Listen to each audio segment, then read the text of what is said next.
नर्मदे हर. आजच्या बर्मान भेटीचं खूप छान वैशिष्ट्य आहे. या ठिकाणी पहा, मैयाचे दोन भाग झालेले आहेत आणि मैया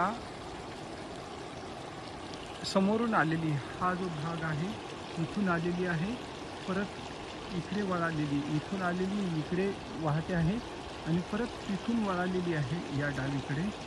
हे पहा, तिकडे वळालेली आहे आणि वळाल्यानंतर हा संपूर्ण जो डोंगर आहे त्या डोंगराला पूर्ण वेढा घातलेला आहे आणि डोंगराला वेढा घालून आता आम्ही तिकडनं आलेलो आहे. आणि हे समोर जे दिसतंय तर हे ब्रह्माचं मंदिर, ब्रह्मांड, ॲक्च्युली ह्याचं बर्मान नाव नाही आहे, ब्रह्मांड घाट होता तो, नंतर तो ब्राह्मण घाट झाला आणि ब्राह्मण घाटचा अपभ्रंश होते बर्मान झालेला आहे. इथे हे जे मंदिर दिसते त्या ठिकाणी ब्रह्माने तपस्या केली होती जेव्हा नवीन सृष्टी निर्माण करायच्या अगोदर. आणि याच बाजूला इथे हे जे सोनेरी कळसाचं मंदिर दिसतं ते हे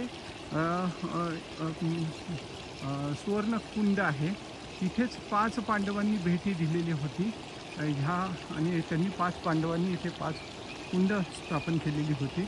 आणि ह्या सुवर्णकुंडाचं वैशिष्ट्य आहे, ह्या सुवर्णकुंडाचे इथलं जल घेऊन ह्या ब्रह्मांडाच्या ब्रह्माच्या मंदिराच्या तिथे जर समजा आपण अभिषेक जल वाहिलं पिंडीवर, लिंगावर, तर त्याचं जे पुण्य गंगेचं पाणी रामेश्वरला देतो त्या पद्धतीचं पुण्य मिळतं. नर्मदे हर, नर्मदे हर, नर्मदे हर, नर्मदे हर, नर्मदे हर.